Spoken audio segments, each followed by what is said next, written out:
guys, this is AlleXion X. I'm an artist from New York City. Today I'm going to show you how I produce a song, Spread Your Love, It's Christmas. You can find this song streaming on all platforms. Alright, let's jump in.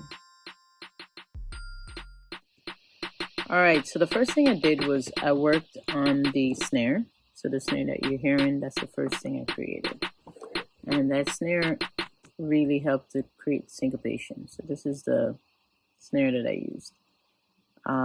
After I created the snare, I'm going to play it from the top of the hook, just the snare.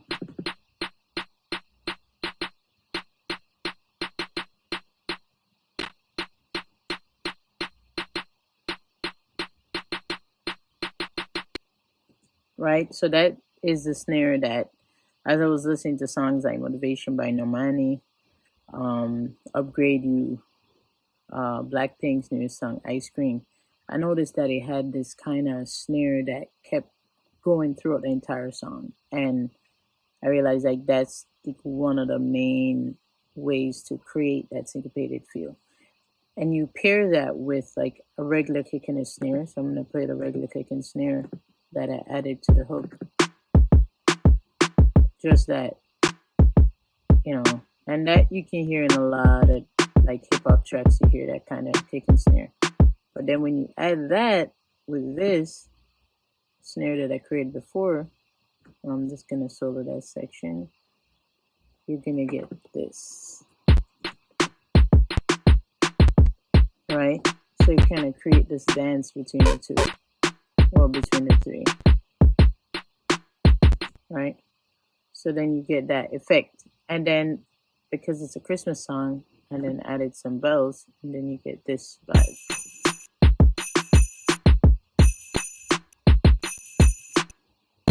It's like a hip-hop jingle bells, right? Right? So then after that, I mean, this is, to me, is like the core of the entire song. So when you listen to the entire song, like this vibe is what's really being repeated through the whole thing. And then I'll add like some hi-hats to add variation. I added some claps, you know, so you see here crash, you know, I'll play some of them later in the track, and hi-hats. So all those other things are just to add like elements of variation, tension, release, you know, because all those things are super important in engaging the listener. All right, so that's it for drums. So in hip hop, the bass is super, super important to the overall composition because it really keeps that energy, and it's one of the loudest things in the track most of the time, aside from the drums, right? So here I have the MIDI as the first thing I actually recorded before that. This is what it sounds like. So it's pretty simple, but I wanted it to like come alive. I wanted it to be more, have more movement. So here I actually bounced this MIDI, created an audio track, and then on the audio track, I added these slowdowns and speed ups. So I'll right click, and instead of using the fade tool, which would only make it quiet, right? I right click and then slow down, and that actually created this. And that's really cool, because then it makes the bass more interesting. And you always want to make something interesting in your track. You don't want it to be the same. So that little change will excite the listener's ear and engage them even more. So it's always things you're doing like every 4 measures to keep the listener engaged. So that's one thing I did. All right, now I'm going to move on to talking about the horns. So now we're going to talk about horns. So the horns in this song, you know, there's some producers that I really enjoy, like Tricky Stewart, Oakfelder, even Tommy Boy. Some of these producers, they do utilize horns in their tracks at different times. Maybe not all of them, but these are some of the producers that influence my style for different songs. But for this song in particular, I like how in the song Motivation, they use the horns in it. Motivation by Normani, Upgrade You, Beyonce uses a lot of horns in her tracks. So I just wanted to play around with the horns because it's such a, I wanted to make it dance heavy or just have that syncopated vibe, right? So here I have horns. I'm gonna play them so you can hear.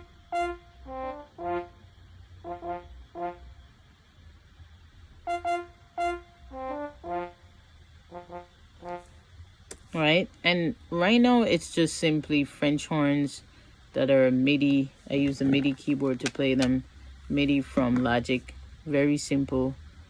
And then from there, in the next section, I actually layered those horns and added East West Hollywood horns, because MIDI can sound corny and cheesy and kind of weak, so you want to like stack them, but I didn't want to stack them yet. I wanted to wait a little. So as I went further into the song, into the bridge, I stacked more MIDI. I'm stacked real horns on top of it.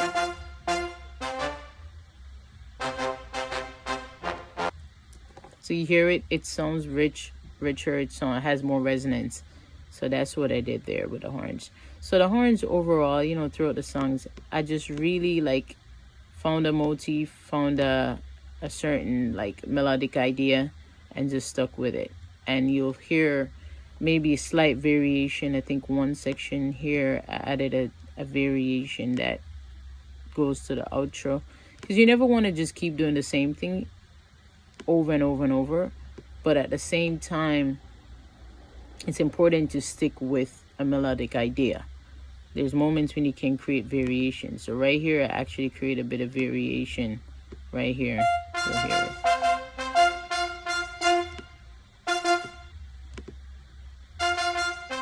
That's the variation that I added, and I layered that with the rest of the horns right here.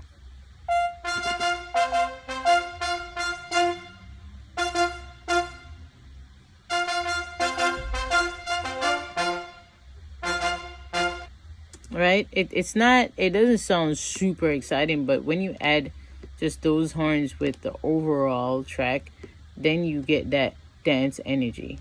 So I'm gonna play the rest of the track so you can hear what it sounds like in context, even that last note. Right, then you get a whole experience, and you never want any one thing to override the entire track, unless, I mean, the only thing that should override the entire track is the vocals. But other than that, it's important to like keep instruments in your pocket and where they work best. So for me, horns are good for accenting or building like builds and what do you call it, like legato lines and stuff like that. But other than that, I'm not gonna make it so much horns that it overrides the track, and that's not the objective. All right, so we're gonna move on to sound effects next. The most fun creating the sound effects section, because that's the section that like is purely to create hype, right? And because I'm a pop head, I'm always excited to create hype in a track. You know, I love creating the foundation, but a moment when it's like, all right, now it's time for the candy, it gets me excited, because that's where you get to really engage the listener and use cool like sweeps and slides and stuff like that. So I'm gonna play the track and show you how I did that for this song.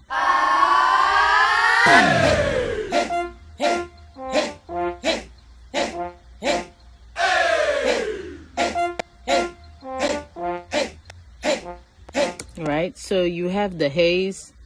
Right here is actually just my haze by itself. I'm gonna play that so you can hear it.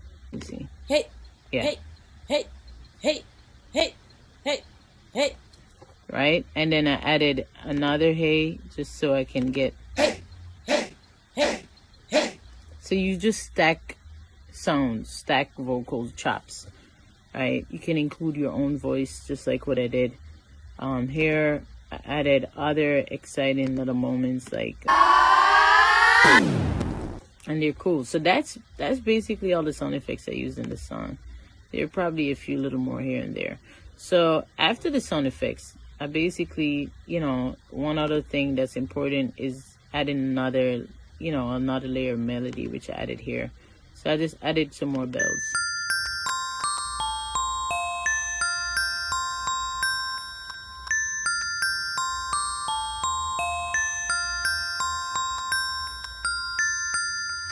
Right, and then in the rap section, I just took the exact thing that I have here, the section I just played you, and just deleted some of the parts.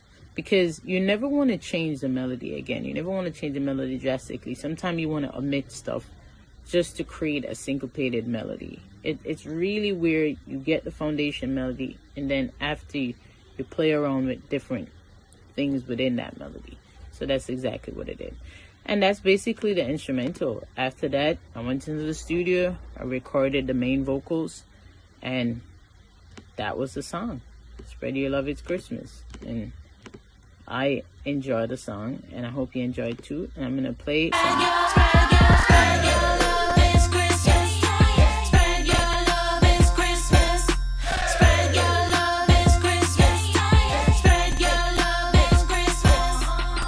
Jingle bells, hidden bells, senders on his way.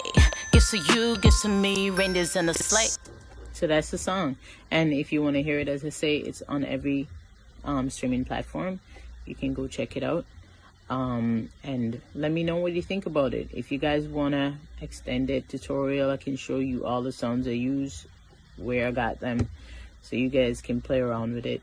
And yeah, just have some fun, you know, whatever software you use, whether it be Logic, Ableton Live, Pro Tools, they all have similar features to what I'm using here.